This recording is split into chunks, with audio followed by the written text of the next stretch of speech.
मुग्धा और उसकी सास के बीच पूरा समय सास के किसी न किसी काम को लेकर मतभेद चलते ही रहते हैं। बहू, ओ बहू, जरा चाय बना दे। मुग्धा चाय लेकर आती है। ये लीजिए, और कुछ चाहिए?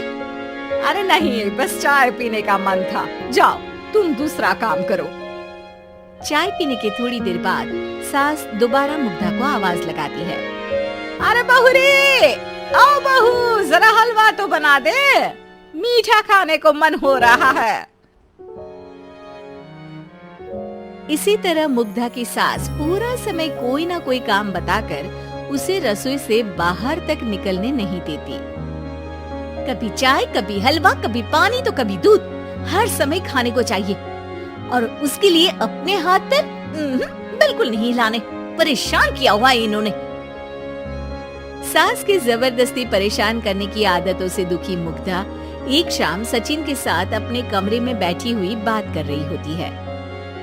सुनो जी, मम्मी जी की ये जानबूझकर मुझे परेशान करने की फरमाइशों से मैं बहुत फ्रस्ट्रेट हो चुकी हूँ। पूरे दिन में एक सेकंड का आराम नहीं मिलता। रसोई से बाहर कदम रखती नहीं कि बहू ये बना दे, बहुरी वो बना दे। अरे इनकी फरमाइशें चलती ही रहती है। अरे मुग्धा, माँ खाने की शौकीन है, पर उम्र हो चली है, खुद खाना नहीं बना सकती, इसलिए तुमसे बोलती है। अरे तो शौक भी उम्र देख कर रखने चाहिए ना। समझ में नहीं आता, हर समय फेविकॉल का जोड़ लगाए सोफे से चिपकी बैठी रहती है। इतना सब डाइजेस्ट कैसे हो जाता है उन्हें? अरे तुम मेरी माँ से इतनी नफरत कैसे कर सकती हो? मैं उनसे नफरत नहीं करती जी, बस परेशान हूँ।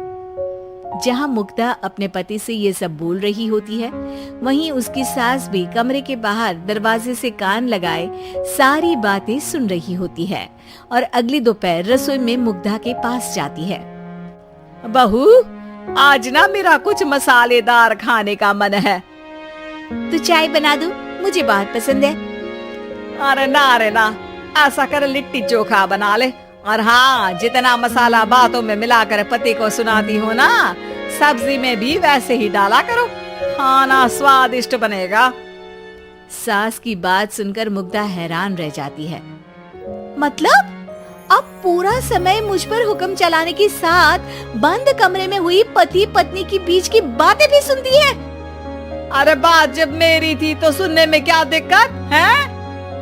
ये कहकर सास वहाँ से चली जाती है। अरे अब तो हद पार हो गई, इस तरह से तो ये मेरा जीना मुश्किल कर देंगी। मुग्धा सास की हरकतों से परेशान उसका हल सोचने लगती है और इसी तरह कुछ दिन बीत जाते हैं, जिसमें सास का जन्मदिन आता है। मुग्धा बहुत खुशी के साथ अपनी सास को एंड्रॉइड मोबाइल गिफ्ट करती है। मम्मी, आपको सबसे बात करने के लिए बहुत दिक्कत होती है ना? कभी सचिन तो कभी मुझे बोलना पड़ता है, पर इस मोबाइल से आपको कोई दिक्कत नहीं होगी। एक जगह बैठे बैठे बहुत कुछ कर सकती हैं अब आप। मोबाइल देख सासू माँ खुश हो जाती है, पर उसे इस्तेमाल करना तो आता नहीं, इसलिए साइड में रख देती है। जिसे देख मुग्धा घर का सारा काम छोड़ मोबाइल सेट कर सास को इस्तेमाल करना सिखाने लगती है, जिसके बाद अब सास पूरा समय मोबाइल में ही लगी रहती है।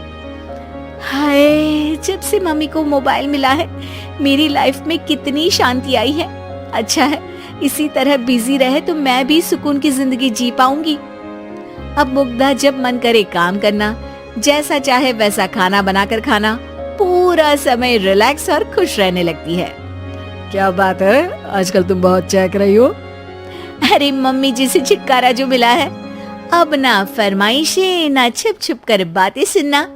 अच्छा, तो मोबाइल गिफ्ट करने की ये स्कीम थी।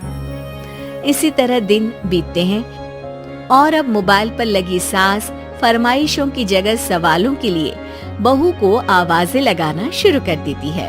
अरे बहू सुन तो, देख जरा किसी का फोन क्यों नहीं मिल रहा?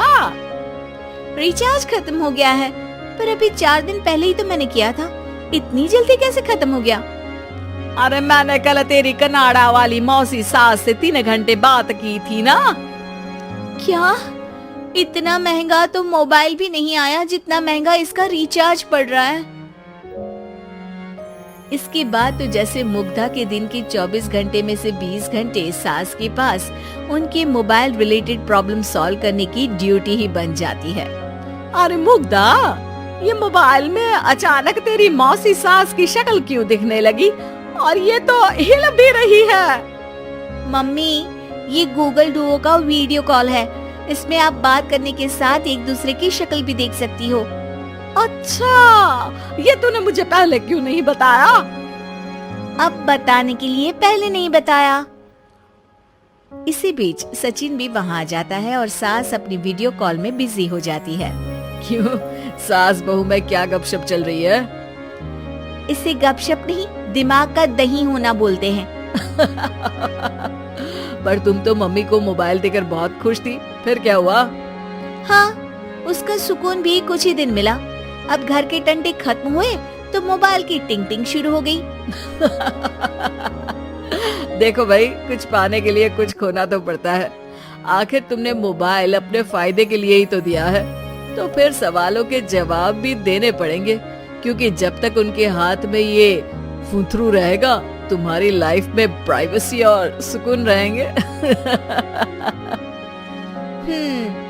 कहने का मतलब है अगर इससे प्यार बढ़े तो दाग अच्छे हैं। अरे मुझे पहले दिन से ही पता है मोबाइल किस मकसद से दिया गया है। भूलो मत, इससे पहले मैं बातें ही सुनती थी। सास की ये बात सुनकर मुग्धा शॉक में और सचिन हंसता रह जाता है।